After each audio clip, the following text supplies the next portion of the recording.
PM ശ്രീയിൽ നിലപാട് കടുപ്പിച്ച CPI മന്ത്രിസഭാ യോഗത്തിൽ വിഷയം ഉന്നയിച്ച CPI മന്ത്രിമാർ ആശങ്ക അറിയിച്ചു. പദ്ധതി ഇടത് സർക്കാർ നടപ്പാക്കില്ലെന്നും ഇക്കാര്യത്തിൽ MA ബേബി നിലപാട് വ്യക്തമാക്കിയിട്ടുണ്ടെന്നും CPI സംസ്ഥാന സെക്രട്ടറി ബിനോയ് വിശ്വം പ്രതികരിച്ചു. അതേസമയം പദ്ധതിയുമായി സഹകരിക്കുന്നത് CPM BJP ബന്ധത്തിന് ഉദാഹരണമായി മറ്റ് കോൺഗ്രസ് നേതാക്കൾ ആരോപിക്കുമ്പോൾ ഫണ്ട് വാങ്ങുന്നതിൽ തെറ്റില്ലെന്ന നിലപാടാണ് പ്രതിപക്ഷ നേതാവ് VD സതീശന്.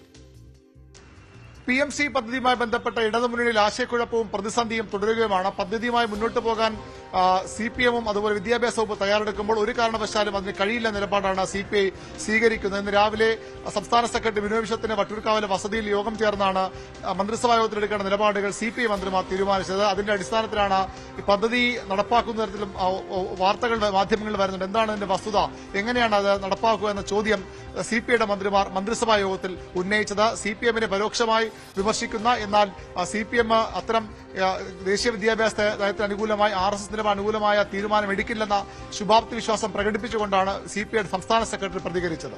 CPI-എമ്മിന്റെ ജനറൽ സെക്രട്ടറി സഖാവ് ബേബിയുടെ പ്രസ്താവന ഞാൻ കേട്ടു. സഖാവ് ബേബി ഖണ്ഡിതമായി പറഞ്ഞു NEP നടപ്പിലാക്കുന്ന പ്രശ്നമില്ല എന്ന്. ആ നിലപാടിന് CPI കിട്ടാറുണ്ട്.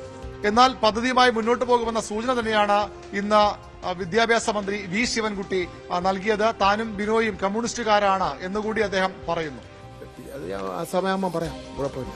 ഞാനും ബിനോയ് വിശ്വം ഞങ്ങളെല്ലാം കമ്മ്യൂണിസ്റ്റുകാർ തന്നെ. ബിനോയ് വിശ്വത്തിന്റെ അഭിപ്രായത്തിന് നമ്മൾ ബഹുമാനിക്കുന്നു. കേന്ദ്രത്തിന് ലഭിക്കേണ്ട പണം വാങ്ങിയെടുക്കുന്നത് തെറ്റില്ലെന്ന ഒരു പരാമർശമാണ് ഈ വിഷയത്തിൽ ഇന്ന് പ്രതിപക്ഷ നേതാവ് VD സതീശൻ നടത്തിയത്. ഇത് ഒരുപാട് നിബന്ധനകൾ ഇതിനകത്തുണ്ട്. അതായത് BJP-യുടെ ഒരു രാഷ്ട്രീയം, വർഗീയ രാഷ്ട്രീയം അടിച്ചേൽപ്പിക്കാനുള്ള അജണ്ടയിൽ ഗവൺമെന്റ് നെഗോഷിയേറ്റ് ചെയ്ത് അത് ഒഴിവാക്കി കേന്ദ്രത്തിന്റെ പണം മേടിക്കുന്നതിൽ ഞങ്ങൾ ഇതിലല്ല. ഏതായാലും CPIയുടെ എതിർപ്പ് ശക്തമായി തുടരുന്നു. അനുനയിപ്പിക്കാനുള്ള വഴികൾ CPM തേടുന്നുണ്ട്. ഒരുപക്ഷെ ഉപേക്ഷിച്ച് ചർച്ച നടത്തിയേക്കാം. എന്നാൽ CPI ഒരു തരത്തിലും വിട്ടുവീഴ്ച ചെയ്തില്ലെങ്കിൽ ഈ പദ്ധതിയുമായി മുന്നോട്ട് പോവുക CPM-ന് എളുപ്പമാകില്ല. ഇടതുമുന്നണിയുടെ കോർട്ടിലാണ് ഇനി പന്തുള്ളത്. പ്രതിസന്ധി പരിഹരിക്കാൻ, പ്രശ്നം പരിഹരിക്കാൻ ഇടതുമുന്നണി നേതൃത്വം ഇടപെടും എന്നത് സൂചനകളാണ് പുറത്തു വരുന്നത്. അപ്പോഴും ഒരു കാര്യം ഉറപ്പാണ്, പദ്ധതി നടപ്പാക്കിയേ മതിയാകൂ എന്ന് CPM-ഉം നടപ്പാക്കാൻ കഴിയില്ല CPI-യും നിലപാടെടുത്തു നിന്നാൽ എങ്ങനെയാണ് ഇതിൽ പ്രതിസന്ധി എന്ന കാര്യത്തിൽ വലിയ അവ്യക്തതയുണ്ട്. മുന്നണിയിലെ ഒരു തർക്കമായി കൂടി ഇത് വളർന്നു വരുന്ന സൂചനകളാണ് ഇപ്പോൾ ഉള്ളത്. VV അരുണിന്റെ റിപ്പോർട്ടാണ് കണ്ടത്. PM ശ്രീയിൽ കേരളത്തിന്റെ നിലപാട് BJP CPM ഡീലിന്റെ ഭാഗമെന്ന് KC Venugopal MP. Congress PM Shri നടപ്പാക്കുന്നു എന്നത് തെറ്റായ ധാരണ. സിലബസിൽ സംഘപരിവാർ അജണ്ട നടപ്പാക്കുന്നത് കോൺഗ്രസ് അംഗീകരിക്കില്ലെന്നും KC വേണുഗോപാൽ പറഞ്ഞു. കേരളത്തിൽ കഴിഞ്ഞ കുറേ നാളുകളായിട്ട് BJP CPM ഡീലിന്റെ ഓരോ ഘടകങ്ങൾ വന്നുകൊണ്ടിരിക്കുകയാണ്. അതിലൊന്നാണ് ഈ PM ശ്രീ പദ്ധതി എന്ന് കണ്ടാൽ മതി. കോൺഗ്രസ് നടപ്പിലാക്കുന്നു എന്ന് പറഞ്ഞ് തെറ്റായ ധാരണയാണ്.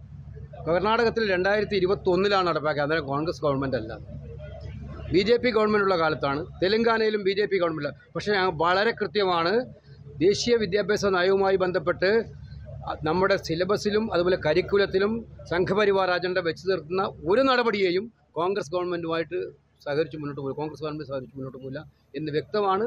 നടപ്പിലാക്കിയത് BJP ഗവൺമെൻറ് തന്നെയാണ്. PM ശ്രീ നടപ്പിലാക്കാനുള്ള സംസ്ഥാന സർക്കാർ തിടുക്കം ആപത്കരമെന്ന് സമസ്ത മുഖപത്രം സുപ്രഭാതം. തീരുമാനം കേരളത്തിലെ സാമൂഹിക അന്തരീക്ഷം തകർക്കുന്നതും മതേതരത്വത്തിന് ഭീഷണിയുമാണ്. മറ്റ് വകുപ്പുകൾ കേന്ദ്ര ഫണ്ട് വാങ്ങുന്നത് പോലെയല്ല വിദ്യാഭ്യാസ മേഖലയിൽ മോദി സർക്കാർ നൽകുന്ന ഔദാര്യമെന്നും കാവ്യവൽക്കരണമാണ് പദ്ധതിയുടെ ലക്ഷ്യമെന്നും സുപ്രഭാതം കുറ്റപ്പെടുത്തുന്നു.